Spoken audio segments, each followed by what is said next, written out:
السلام علیکم. وعلیکم سلام امیر صاحب په خیر. څنګه جوړ یې؟ وعلیکم امیر صاحب کینه امیر صاحب.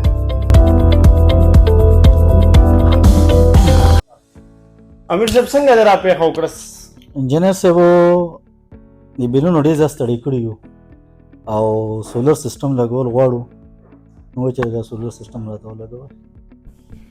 انجینر صاحب سولر سیستم لګول غواړم خو دې باره کې زه ستاسو نه یو څه تپوسونه کول غواړم. ها امیر صاحب نو وایه که نه څه تپوسونه م کوله؟ د سولر شیشو لایټ نور کمیږي او که نه کمیږي؟ حاجي او که کمیږي نو څومره کمیږي؟ څه اندازه شته دی که نشته؟ او انجینر سره دې کې ټولو نه بهترین شیشه کومه یې وره؟ کمپني کومه یې وره؟ حاجي دې کې ټولو نه بهترین انورټر هایبریډ کوم یو دی؟ چې کومې ته بیټرۍ لګي؟ او جی جمع را روان دی. نو که سولر مونږ ولګو که نه نو په دې کې خو بیا لکه مونږ به بیا په سولر باندې لکه څه کړو لکه پنکې بند شول اے سي بند شو او نور داسې څه ضرورت اوبو موټر یې لکه دا خبرې خو بند شولې اوبه خورې بند شولې نو بیا په دې باندې څه کوو مونږ؟ حاجي د دې ټولو سوالونو جوابونه به مونږ تاسو ته درکو د دې په دې ویډیو کې. د دې لپاره به تاسو ویډیو پوره ګورئ. د هغې نه مخکې زموږ چینل لایک کړئ، سبسکرایب کړئ او مخکې شیر کړئ. د ټولو نه اولنی سوال چې فردر د سولر پینل پرایس کمیږي او که نه؟ د سولر پینلز په حوالې سره چې کومه ډیټا مونږ چې کوم امپورټران دي د کراچۍ او مونږ ورسره رابطه کړې ده نو تقریبا 100 امپورټرانو لیست راځي خو د اکتوبر د میاشتې دپاره ډېرو کمو امپورټرانو امپورټ کړی دی. نور میکسیمم امپورټرانو د لاس د وجې فردر امپورټ نه دی کړی. د دې یو مین فیکټر د وجې فردر د سولر پینل پرایس د کمیدو چانسز نشته دی. یا به دغه 27 28 30 د دې په مینځ کې به دا پرایس چلیږي. فردر د کمیدو چانسز نشته.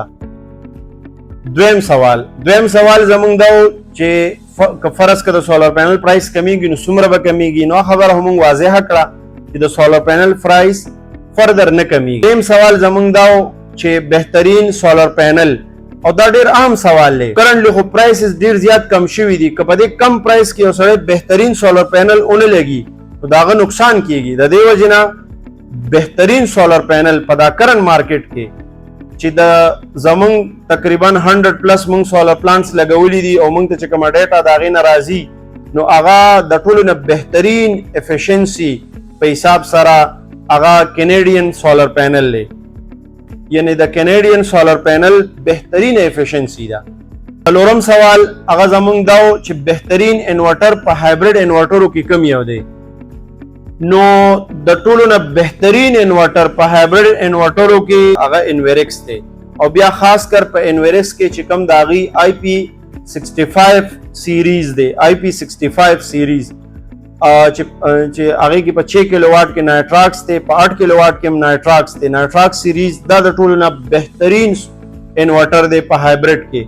بیا د هغې نه علاوه په ټولو برانډز کې کراون شو، انویرکس شو، ناکس شو، دا ټول بهترین برانډز دي او په دې ټولو برانډز کې چې کوم IP65 راځي یعنی دا یو خبره چې په ذهن کې IP65 د هغې پرایس لږ سیوا دی خو بهترین انورټر دی. بیا په IP21 کې زمونږ د خپل ذاتی تجربې په حساب سره کراون انورټر مونږ لګو یا ناکس 100 پلس مونږ په خپلو سیسټمو کې لګولی دي او تقریبا 1% زمونږ سره د کمپلین ریشو نشته دی. یعنی خلک ته بالکل مطمئن دی او بهترین انورټر دی او ډېره ښکلې کارکردګي ده. پنځم سوال زمونږ دا و چې مخې ته ژمی را روان دی، یخ موسم را روان دی نو د سولر سیسټمز د جنریشن باندې به د دې څه اثر وي؟ دوه درې خبرې دا دي چې موږ تاسو ته کلیر شي. اول خو دا چې که فرض که په ژمي کې دون دي نو که داسې دون دي چې یعنی یو خو دا چې باراني او بالکل داسې ګوره وریځي چې یعنی څنګه موږ ته محسوسېږي تیاره ټایپي نو بیا خو سولر پینل کار نه کوي.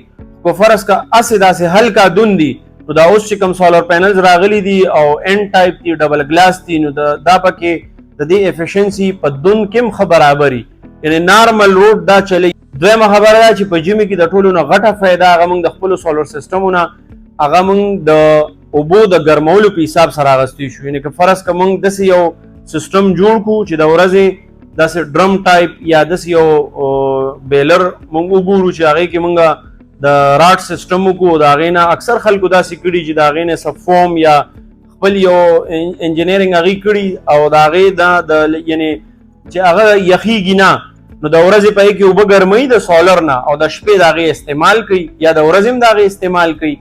نو راډ ښه کافي خرچه کوي. که فرض که زمونږ دغه بچت مونږ ته وشي نو په ژمي کې مونږ ته ښه کافي بچت کیدی شي. او دویمه خبره دا الکتریک چولې، که فرض که مونږ الکتریک چولې یعنی مونږ خپل پخلې په ژمي کې خو نور لوډ نی، الکتریک چولې دا زمونږ دپاره یو بهترین چیز دی. مونږ خپل پخلې چې دی نو په سولر کولی شو. نو دا دوه درې څیزونه داسې دي چې د ژمي په حوالې سره مونږ خپل سولر سیسټمز په دې کې استعمالولی شو، سره زمونږ په بل کې ښه کافي بچت راتلی شي. د ویډیو د کتلو ستاسو ډیره مهرباني. یو ځل بیا زمونږ د سنګلو پلیټ فارم چینل دا تاسو لایک کې، سبسکرایب کې، شیر کې. مخکې به هم داسې انفارمیټیو ویډیو مونږ تاسو ته درکو. زمونږ سره ټچ اوسئ. د الله په امان.